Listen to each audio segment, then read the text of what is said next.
And welcome. बहुत सारे बच्चों के कमेंट्स आए थे नीचे कि आपने थोड़ा ऊपर ऊपर से ही पढ़ाया है। तो वो जो है वो मेरा डेमो लेक्चर था। तो आज जो है मैं इसी न्यूट्रिशन को आगे कंटिन्यू करते हुए एक दो लेक्चर्स इस पर और आएंगे। हालांकि ये जो है आपकी एनसीईआरटी पे नहीं दिए हैं जैसे रोल ऑफ एलिमेंट्स, तो लेकिन फिर भी चलो मैं आपको पढ़ा लेता हूँ अगर आप ये बोलते हो। तो स्टार्ट करते हैं हम लोग। जो आपको मैंने पहले ही लेक्चर में रोल ऑफ एलिमेंट्स पढ़ाया था, वहाँ पर मैंने सिर्फ एलिमेंट्स के नाम लिखे थे। और अब यहाँ पर हम लोग एक एक करके एलिमेंट्स को डिस्कस करेंगे और ट्रिक सीखेंगे कि हम लोग इसे जो है कैसे याद रखेंगे। तो सबसे पहले मैक्रो एलिमेंट्स जो 9 थे उनमें से हम एक एक करके पढ़ेंगे। तो पहले जो 3 हैं इनका फंक्शन एक ही होता है। देखिए, कार्बन है, उसके बाद कार्बन है, हाइड्रोजन और ऑक्सीजन, ये 3 हम लोग सबसे पहले पढ़ेंगे। तो ये जो एलिमेंट्स होते हैं इनको प्लांट्स कहाँ से लाते हैं? इनको प्लांट्स एटमॉस्फेयर से ऑब्टेन करते हैं। एटमॉस्फेयर आप सब लोगों को पता ही होगा। चलिए मैं फिर भी लिख लेता हूँ। मान लीजिए ये हमारी अर्थ है। अर्थ जो है इसके यहाँ से बाहर वाली साइड क्या होता है, एक लेयर होती है गैसेस की। इस लेयर को हम लोग एटमॉस्फेयर कहते हैं। यानी कि ये आ गया अर्थ।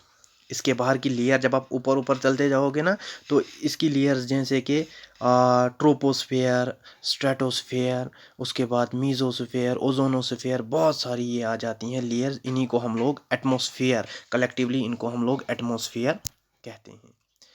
अब CHO एक बार फिर से रिपीट करता हूँ, कार्बन, हाइड्रोजन, ऑक्सीजन जो हैं ये एक्वायर करते हैं प्लांट्स कहाँ से? एटमॉस्फेयर से और वाटर से भी। अब ये एक्वायर क्यों करते हैं, इनकी क्या ज़रूरत है प्लांट्स को? तो मेनली CO2 के लिए। किसके लिए? CO2 के लिए। यानी कि कार्बन डाइऑक्साइड की फॉर्म में ये चीज़ें ऑब्टेन की जाती हैं। स्पेशली कार्बन की मैं अगर बात करूं तो कार्बन को ऑब्टेन किया जाता है एटमॉस्फेयर में से in the form of carbon dioxide. और ये जो कार्बन डाइऑक्साइड है ये जो है सिंथेसिस करता है फूड की। ये करता है सिंथेसिस फूड की by the process of photosynthesis. Hope यहाँ तक आपको समझ आ गया होगा।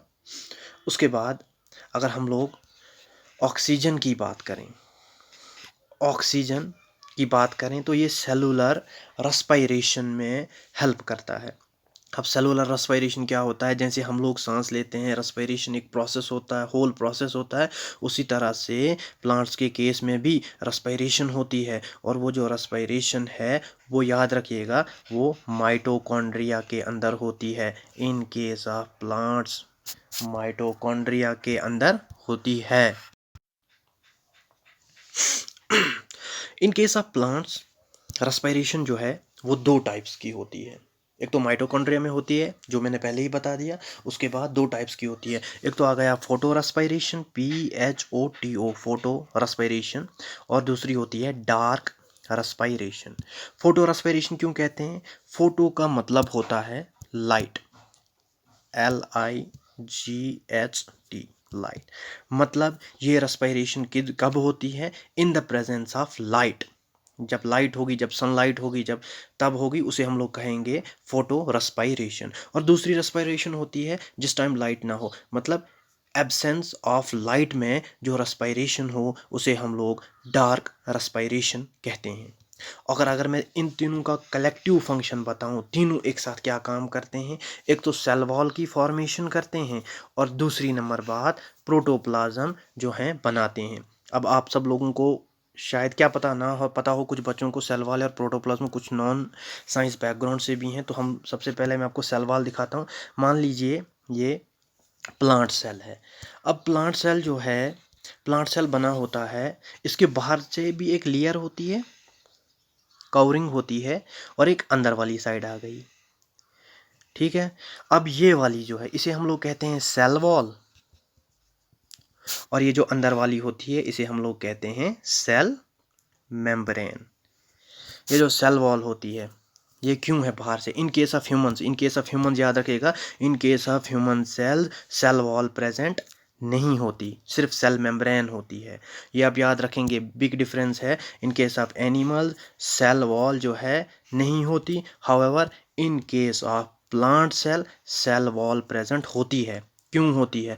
क्योंकि सेल को ये रिजिडिटी प्रोवाइड करता है, उसके बाद इसका स्ट्रक्चर बनाने में हेल्प करता है। देखो प्लांट कितना हार्ड होता है, ठोस होता है, इंसान नहीं होता। आप इंसान को उंगली लगाओगे वो उतना हार्ड नहीं होता। ये क्यों? क्योंकि उसके सेल्स जो हैं उसके बाहर जो हैं वो सेल वॉल लगी होती है।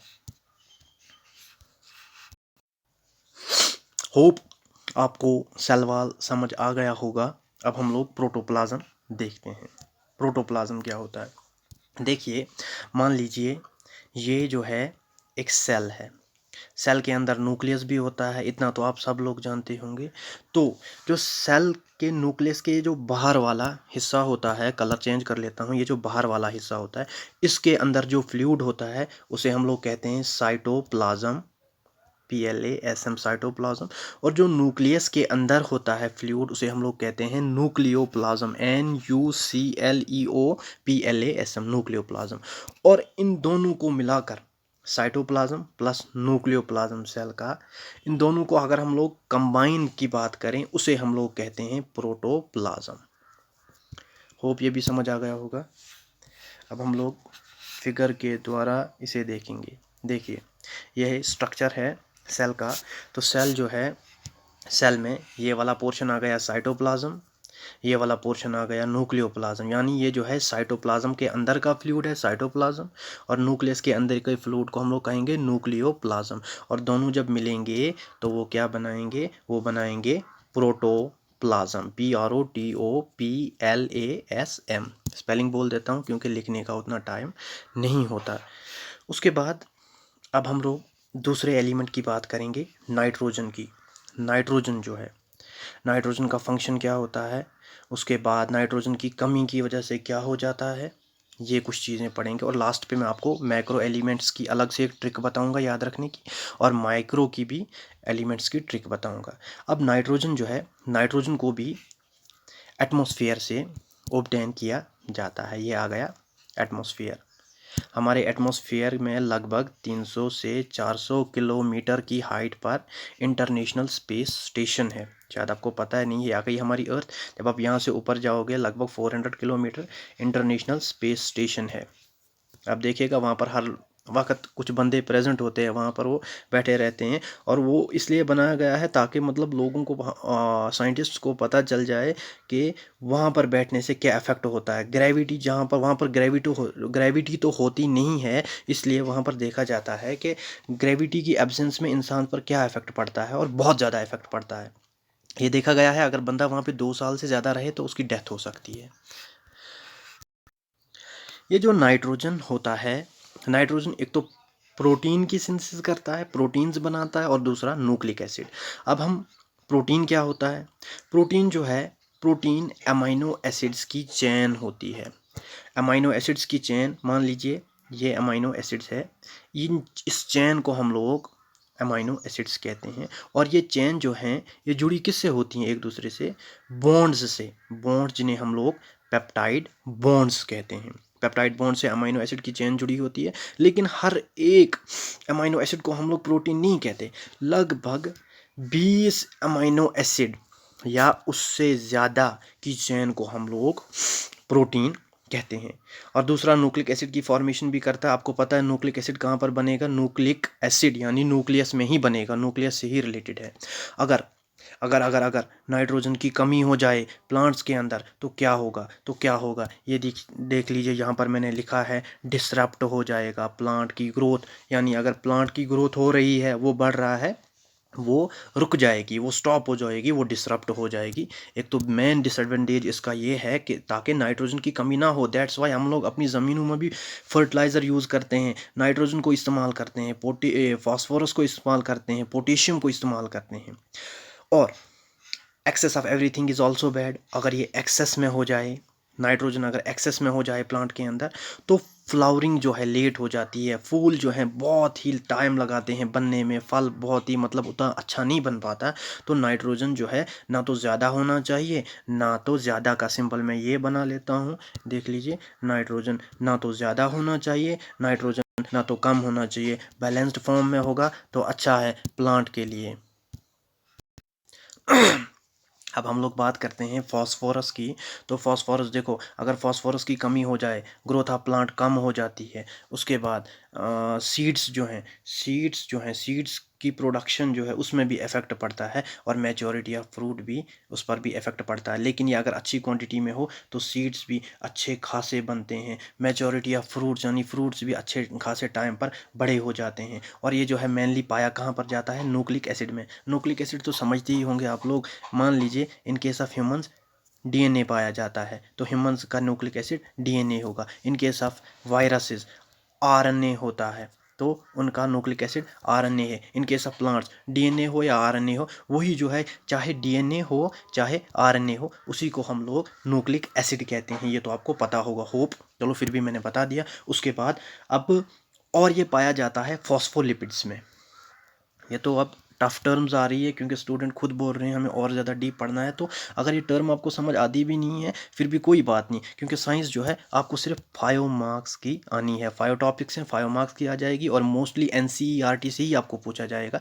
तो आपने जो है एनसीईआरटी से ही मैक्सिमम पढ़ना है। मैंने लगभग एनसीईआरटी जो है उसमें न्यूट्रिशन लगभग सारा पढ़ा लिया है, 9th और 10th की एनसीईआरटी। अब मैं ये एडिशनल पढ़ा रहा हूँ क्योंकि कुछ बच्चे बोल रहे हैं इसलिए, वरना ये पढ़ाने की ज़रूरत नहीं थी। और आपको इनकी पीडीएफ्स जो हैं, मेरा एक टेलीग्राम का चैनल है, फ़िलहाल तो आपको शायद ये प्रोवाइड करा देंगे जेके सिविल सर्विसेज वाले, और अगर ना प्रोवाइड करें तो मेरा एक टेलीग्राम चैनल है साइंस SCIENCE साइंस कॉन्सेप्ट्स, और उसका लोगो जो है ऐसे अर्थ शायद बनी हुई है और उसके ऊपर कुछ एनिमल्स बने हुए हैं। तो आप उसको सब्सक्राइब कर लीजिए। वो मैंने पहले नहीं बनाया, ये मैंने कल ही बनाया है ताकि आप लोगों को पीडीएफ्स मिल सके। और आपको वहाँ पे पीडीएफ्स, एक तो मेरी पीडीएफ्स भी मिल जाएंगी जहाँ से मैं पढ़ाता हूँ। मे बी सम टाइम कुछ बच्चे ज़्यादा पढ़ना चाहते हैं तो आपको वहाँ पे एनसीईआरटी की वो पीडीएफ्स मिल जाएंगी और आपको वो कलेक्टिवली बुक नहीं मिलेगी, आपका टाइम वेस्ट नहीं होगा। वहाँ पर जो है आपको हर एक टॉपिक की अलग से पीडीएफ मिलेगी। तो आप वहाँ पर जाके देख लीजिए, अच्छा लगे। अगले लेक्चर में उसका मैं वो लोगो भी डाल लूँगा टेलीग्राम चैनल का, तो आप वहाँ पर से आप पीडीएफ्स डाउनलोड कर सकते हो। अब मैं पढ़ा रहा था मैं फॉस्फोरस। तो फॉस्फोरस एक तो न्यूक्लिक एसिड में पाया जाता है और दूसरा फॉस्फोलिपिड्स में। फॉस्फोलिपिड्स होते क्या हैं? फॉस्फोलिपिड्स जो होते हैं ये फैट्स होते हैं। लिपिड्स माने मैंने पहले ही लेक्चर फर्स्ट में ही बोल दिया है, लिपिड्स होता है फैट्स, और ये फैट्स बने होते हैं फॉस्फोरस के बने होते हैं, इसीलिए हम लोग इनको फॉस्फोलिपिड्स कहते हैं। PHO phospholipids. तो ये जो हैं ये पाए कहाँ पर जाते हैं? ये मोस्टली सेल मेम्ब्रेन को जब आप माइक्रोस्कोप में देखोगे ना, ये आ गई सेल वॉल, कलर चेंज कर लेता हूँ, ये आ गई सेल वॉल, ये आ गई सेल मेम्ब्रेन। जब आप इसको माइक्रोस्कोप में देखोगे जूम करके तो आपको फॉस्फोलिपिड्स दिखेंगे, यानी कि सेल मेम्ब्रेन जो है फॉस्फोलिपिड की ही बनी हुई होती है। मेन कॉन्स्टिट्यूएंट जो है सेल मेम्ब्रेन का वो फॉस्फोलिपिड्स ही होता है। चलिए आगे बढ़ते हैं। के यानी पोटेशियम।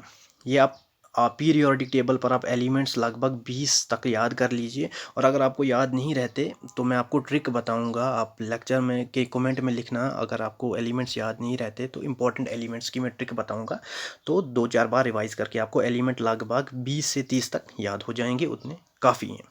अब अगर हम लोग पोटेशियम की बात करें, पोटेशियम का सिंबल होता है ये के, मैंने इसलिए लिखा है केमिस्ट्री में ये सिंबल होता है पोटेशियम का। ये जो है ग्रोथ ऑफ प्लांट के लिए बहुत ही इंपॉर्टेंट रोल प्ले करता है, और अगर इसकी कमी हो जाए तो ये जो लीव है, पत्ता जो होता है प्लांट्स पर, उसके ऊपर धब्बे आ जाते हैं, दाग लग जाते हैं और पत्ते खराब हो जाते हैं, पेड़ खराब हो जाते हैं, फसल अच्छी नहीं बन पाती। इसका मेन डिसएडवांटेज यही है।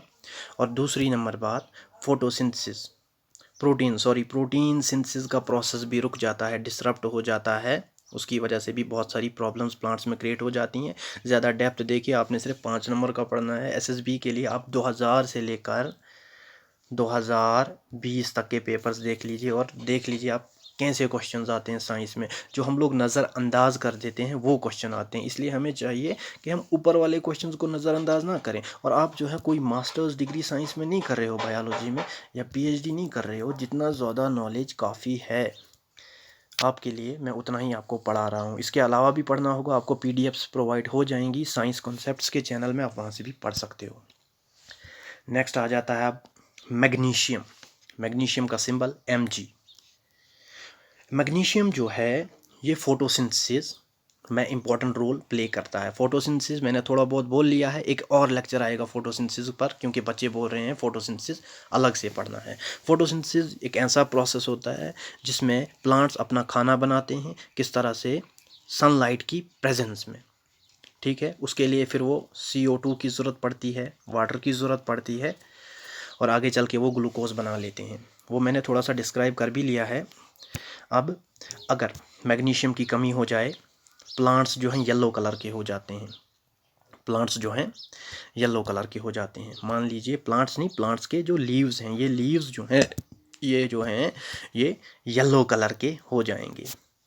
और इस डिजीज़ को हम लोग क्लोरोसिस कहते हैं, CHLOROSIS। और this disease occur due to the deficiency of magnesium. Hope ये भी आपको समझ आ गया होगा। अगर अब हम लोग कैल्शियम की बात करें तो कैल्शियम जो है, कैल्शियम क्या करता है, कैल्शियम को मोस्ट इंपॉर्टेंट फंक्शन क्या होता है।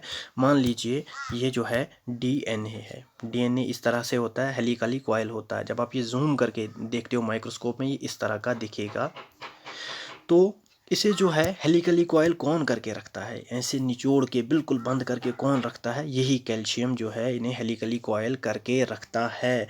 और जब इसे हम हेलिकली जो हम लोग DNA को कॉइल करते हैं, तो इस सारे को हम लोग क्रोमोसोम कहते हैं। यानी कि क्रोमोसोम जो है वो DNA का ही बना हुआ होता है, लेकिन हेलिकली कॉइल्ड ये बहुत बड़ा होता है। लेकिन ये मतलब अब सोचिए, अब ये सेल के अंदर अल्लाह की करामात क्या है कि सेल के अंदर ये कितना होता है, मतलब सेल बहुत छोटा होता है, माइक्रोस्कोप से देखते हैं हम लोग सेल को, और उसके अंदर होता है DNA, हेलिकली कॉइल होता है। और इस हेलिकली कॉइल DNA को हम लोग क्रोमोसोम कहते हैं। फिर क्रोमोसोम 2 टाइप्स के होते हैं, X क्रोमोसोम, Y क्रोमोसोम। तो वो अभी फ़िलहाल पढ़ने की ज़रूरत नहीं है, वो अगर आगे नीड पड़ी तो वो पढ़ा लेंगे। अब क्रोमोसोम की जो है ये फॉर्मेशन करता है, ये सॉरी कैल्शियम फॉर्मेशन करता है क्रोमोसोम की। और दूसरी नंबर बात, सिंथेसिस ऑफ फैट जो है ये भी होती है कैल्शियम की ही वजह से, इन केस ऑफ प्लांट्स।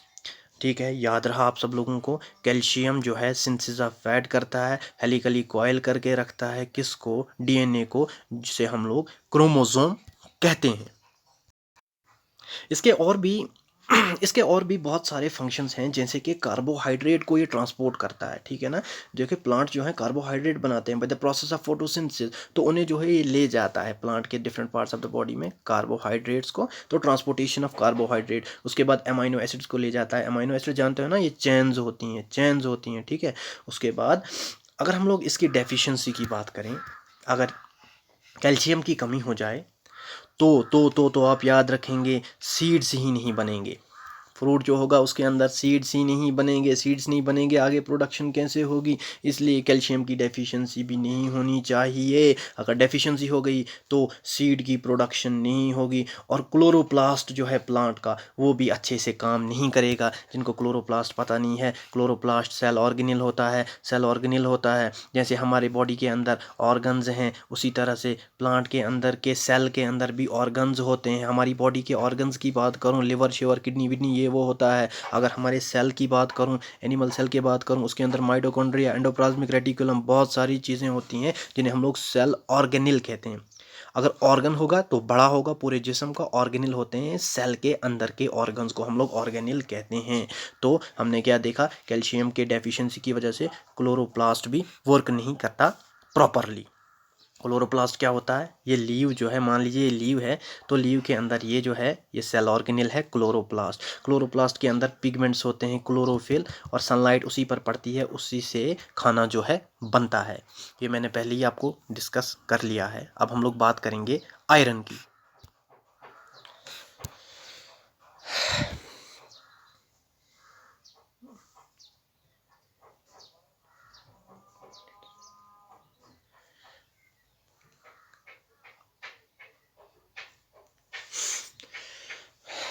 आयरन जो है रेस्पिरेटरी एक्टिविटीज़ में हेल्प करता है, और रेस्पिरेशन हमने पढ़ना ही है। इसमें क्रेब्स साइकिल से पाया जाता है प्रोटोप्लाज्म के अंदर और क्रोमेटिड्स।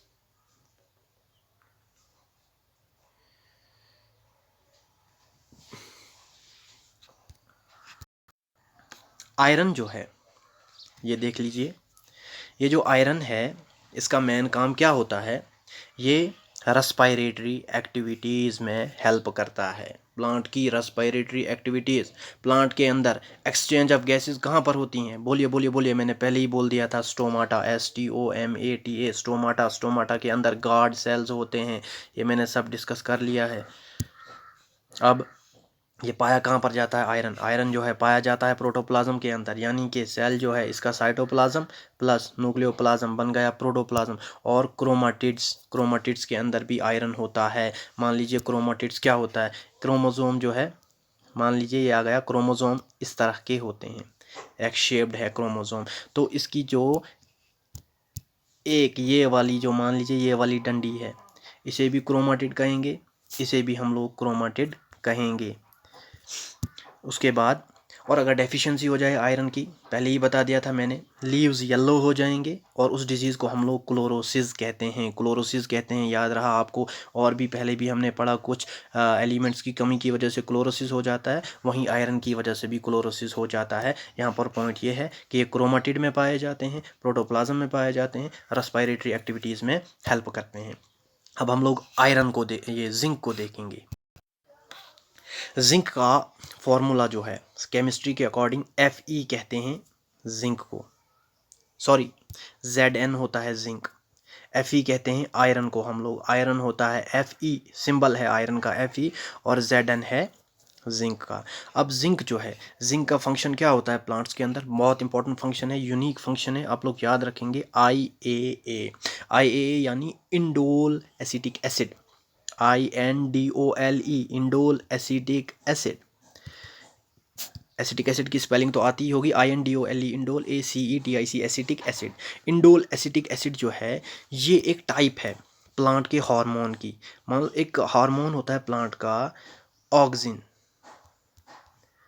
ऑक्सिन के टाइप्स में ही इंडोल एसिटिक एसिड भी एक टाइप आ जाती है। और अगर इसकी डेफिशिएंसी हो जाए, आप लोग याद रखेंगे, तो हाइट ऑफ द प्लांट रुक जाती है। प्लांट जो है वो छोटे छोटे बोने जैसे बन जाते हैं, वो छोटे आदमी होते हैं ना, वैसे ही प्लांट भी बन जाते हैं। उसके बाद फ्रूट्स भी नहीं बन पाते, बहुत ही कम फ्रूट्स बनते हैं। उसके बाद अगर लीव्स की बात करें, तो लीव्स देख लीजिए, लीव्स जो हैं बिल्कुल छोटे बनेंगे, अनअरेंज, कोई बहुत ही बड़ा होगा, कोई बहुत ही छोटा होगा। तो ये जो है जिंक की वजह से प्रॉब्लम्स हो जाती है, अगर जिंक जो है कम हो जाए। और जिंक जो है, जिंक का फंक्शन क्या होता है, सिंथेसिस करता है indole acetic acid. Indole acetic acid आप याद रखेंगे, ये ऑक्सिन की एक क्लास है। इसकी डेफिशिएंसी की वजह से, डेफिशिएंसी सिंबल मैंने बनाया है नीचे की तरफ, हाइट जो है कम हो जाएगी, फ्रूट्स जो है नहीं बनेंगे, लीव्स जो हैं बहुत ही छोटे बनेंगे। अब हम लोग कॉपर की बात करेंगे। कॉपर क्या होता है, कॉपर जो है, कॉपर एंजाइम्स के अंदर पाया जाता है, ENZYMES एंजाइम्स, एंजाइम्स के अंदर है जो है कॉपर होगा, ठीक है। अब एंजाइम क्या होता है, एंजाइम जो है ये प्रोटीन्स ही होती हैं। आपने सुना होगा 9th में 10th में, enzymes, all enzymes are proteins but not all proteins are enzymes. सभी एंजाइम्स जो हैं प्रोटीन ही होती हैं, लेकिन सभी प्रोटीन्स एंजाइम्स नहीं होते। तो सिंपल यहाँ पर बताते हैं, ज़्यादा कॉम्प्लेक्स ना करते हुए, कॉपर जो है एंजाइम्स के अंदर होता है, एंजाइम्स के अंदर पाया जाता है। और एंजाइम्स जो होते हैं, एंजाइम्स का काम क्या होता है, एंजाइम जो है रेट ऑफ केमिकल रिएक्शन, कोई भी केमिकल रिएक्शन जो हमारे सेल के अंदर होती हैं, बहुत सारी रिएक्शन प्लांट सेल के अंदर होती हैं, बहुत सारी रिएक्शंस एनिमल सेल्स के अंदर होती हैं, उन रिएक्शंस को ये क्या करता है, एंजाइम जो है उन्हें स्पीड अप करता है, एक्सेलरेट करता है, तेज़ करता है। इसलिए एंजाइम्स बहुत ही ज़रूरी हैं। अगर ह्यूमन बॉडी में एंजाइम्स ना हो तो अगर जो हम लोग खाना खाते हैं ना, तो वो डाइजेस्ट ही नहीं होगा, वो वहीं पेट में रहेगा, हमारा पेट खराब हो जाएगा और कुछ टाइम के बाद डेथ भी हो सकती है। इसलिए एंजाइम्स भी बहुत ही ज़रूरी हैं। ये स्पीड अप करते हैं केमिकल रिएक्शन को, हमारे बैक्टीरिया हमारे खाने को अंदर से जल्दी लार्ज इंटेस्टाइन में फीसिस में कन्वर्ट कर लेते हैं और बाद में ये एनस थ्रू बाहर आ जाता है। अब एनस बोलने की तो ज़रूरत नहीं है, आप देख सकते हो एनस क्या होता है डिक्शनरी पर, जिनको पता ना हो। अब बात करेंगे हम लोग मैग्नीज़ की, MANGANESE, मैंगनीज़ का सिंबल MN जो है मैंगनीज़, ये क्या करता है प्लांट्स के अंदर, ये क्लोरोफिल की फॉर्मेशन करता है। क्लोरोफिल जानते हो ना, ये क्लोरोप्लास्ट आ गया सेल ऑर्गेनिल, इसके अंदर जो हैं ये पिगमेंट्स होते हैं, स्मॉल पोर्स होते हैं, ग्रीन कलर के होते हैं, उन्हें हम लोग क्लोरोफिल कहते हैं। और इन्हीं पर सनलाइट जो है पड़ती है और उसी से फोटोसिंथेसिस का प्रोसेस आगे चलता है। इसलिए क्लोरोफिल बहुत ही ज़्यादा इंपॉर्टेंट है लीव्स के लिए, प्लांट्स के लिए, खाना बनाने के लिए। और क्लोरोफिल की फॉर्मेशन जो है मैंगनीज़ की वजह से होती है। आ गई ना बात समझ, मैंगनीज़ को, क्लोरोफिल को कौन बनाता है, फॉर्मेशन कौन करता है, मैंगनीज़। और ये जो है मैंगनीज़ जो है ये नाइट्रेट को नाइट्राइट में कन्वर्ट करता है, NITRATE, नाइट्रेट को कन्वर्ट करता है। ये आप सिर्फ याद रखेंगे, समझने की ज़रूरत नहीं है, मे भी आ जाए, सिर्फ यही पूछा जा सकता है मैंगनीज़ क्या करते हैं। ये आपको कोई नहीं पूछेगा क्यों इसके अंदर क्या होता है, क्योंकि ये बहुत ज़्यादा केमिस्ट्री की, फिर इसमें उस एलिमेंट्स आ जाएंगे, बहुत टफ हो जाएगा, कॉम्प्लेक्स हो जाएगा। तो ये क्या करता है, नाइट्रेट को नाइट्राइट में कन्वर्ट करता है, नाइट्रेट को कन्वर्ट करता है नाइट्राइट, NITRITE, नाइट्राइट में। उसके बाद अगर इसकी डेफिशिएंसी हो गई तो लीव्स जो हैं ब्राउन कलर के हो जाएंगी, ठीक है ना। ब्राउन कलर जिसके भी होंगे मैंगनीज हुआ, येलो कलर के लीव हो जाएं तो क्लोरोसिस हुआ प्लांट्स को। अब हम बात करेंगे बोरॉन के बारे में। बोरॉन जो है ये भी एक एलिमेंट है और मैं एक बार फिर से बताता हूँ, अगर आप लोगों को एलिमेंट्स की जानकारी नहीं है, नहीं याद रहते, तो आप कमेंट्स में लिख लीजिए, मैं आपको ट्रिक सिखाऊंगा जिससे आपको याद रह जाएगा। और इसकी ट्रिक भी आ जाएंगी इन एलिमेंट्स की याद रखने के लिए लास्ट में। अब देख लीजिए, बोरॉन जो है ट्रांसलोकेशन करता है कार्बोहाइड्रेट्स की, यानी फूड की ट्रांसलोकेशन करता है। और अगर बोरान की कमी हो जाए तो शूट टिप्स डिस्ट्रॉय हो जाती हैं। शूट टिप्स तो जानते हो ना, अगर ये अर्थ है, ठीक है, मान लीजिए ये हमारी अर्थ है, तो हमने कोई बीज उगाया, तो यहाँ से ऊपर की तरफ, जो अर्थ से ऊपर की तरफ निकलेगा उसे हम लोग शूट कहते हैं। अर्थ से जो नीचे की तरफ जाएगा उसे हम लोग रूट कहते हैं, ठीक है। होप आपको समझ आ गया होगा। ये आ गई अर्थ, प्लांट जो ऊपर की तरफ निकलेगा, ये ऊपर वाला पोर्शन शूट होता है, नीचे वाला पोर्शन रूट होता है। तो शूट की टिप डिस्ट्रॉय हो जाती है, जहाँ से इसने बढ़ना है ऊपर के लिए, वो टिप ही डिस्ट्रॉय हो जाएगी डेफिशिएंसी ऑफ बोरॉन की वजह से। अब हम लोग बात करेंगे मोलिबेडिनियम के बारे में। मोलिबेडिनियम की बात करें, मोलिबेडिनियम का काम क्या होता है प्लांट्स के अंदर। मोलिबेडिनियम जो है ये metabolism of METABOLISM, metabolism of nitrogen को मेंटेन रखता है।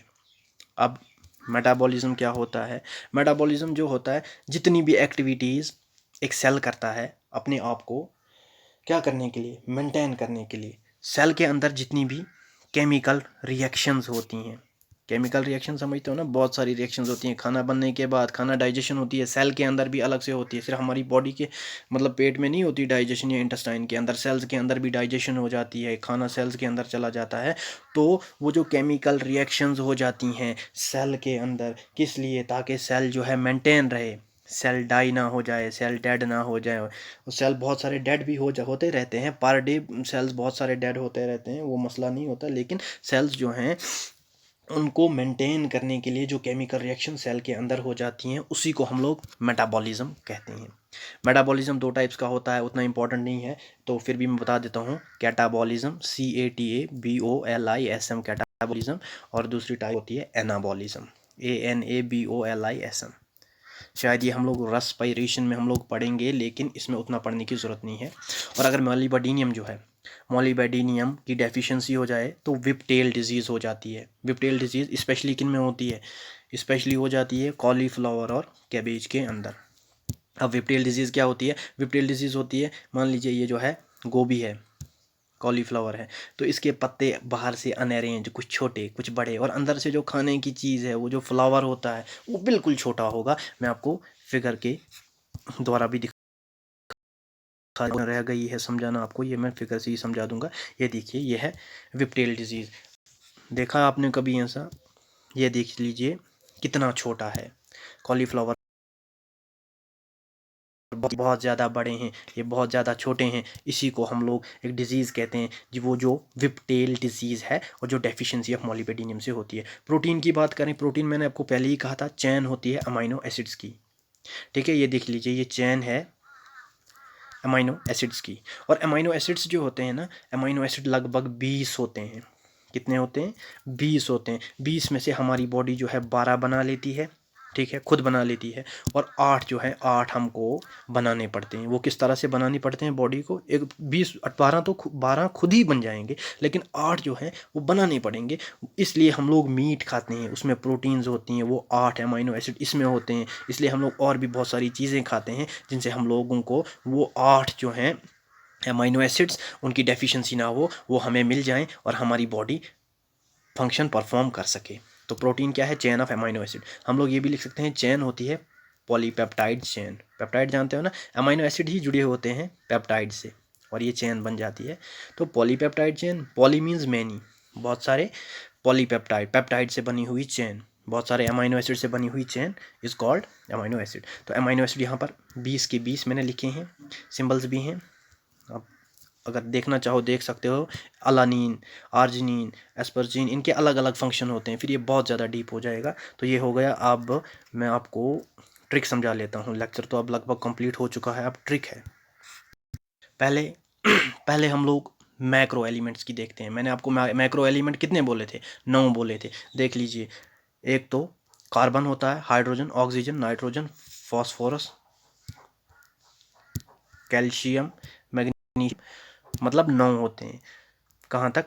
कैल्शियम तक। तो देख लीजिए, पहले 3 CHO, पहले आप याद रखेंगे CHO, chief horticultural officer, chief horticultural officer, CHO, chief horticultural officer, इतना याद रहा।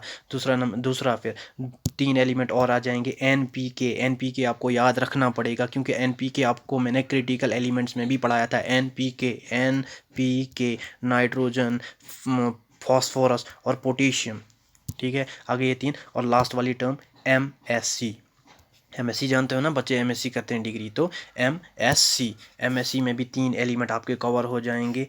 देख लीजिए कौन कौन सा। एक तो मैग्नीशियम कवर हो जाएगा, उसके बाद MS से होता है सल्फर, सल्फर और कैल्शियम। ये सब जो हैं, ये 9 एलिमेंट्स किस में आ जाते हैं? ये 9 एलिमेंट्स आ जाते हैं मैक्रो एलिमेंट्स। एक बार फिर से, CHO, NPK, MSC, CHO chief horticultural officer, NPK आप याद रखेंगे, यही क्रिटिकल एलिमेंट्स भी है। जब हमारी अर्थ के अंदर, हमारी सॉइल के अंदर क्या हो जाता है? डेफिशिएंसी ऑफ फर्टिलाइजर, तो हम लोग NPK का यूज़ करते हैं हमारी सॉइल को फिर से फर्टाइल करने के लिए, नाइट्रोजन, फॉस्फोरस, पोटेशियम। उसके बाद MSC मैग्नीशियम, सल्फर और कैल्शियम। सल्फर का मैंने रोल नहीं बोला है, उतना इंपॉर्टेंट नहीं था, इसलिए मैंने नहीं बोला, और ये ट्रिक आपको याद हो गई होगी। अब हम चलते हैं अपने माइक्रो एलिमेंट्स की तरफ। माइक्रो एलिमेंट 8 हैं। 8 में से अब देख लीजिए, IZCMBM, फिर से IZCMBM। अब यहाँ पर ट्रिक आप कैसे याद रखेंगे? एक लड़का होता है, एक लड़का जो होता है वो अपनी ज़िंदगी से बहुत ज़्यादा परेशान होता है। वो दूसरे एक लड़के को खुश देखता है, तो फिर वो उसको एक सेंटेंस बोलता है। बस वही सेंटेंस आपने याद रखना है, आपके एलिमेंट 8 के 8 याद रह जाएंगे। क्या वो बोलेगा?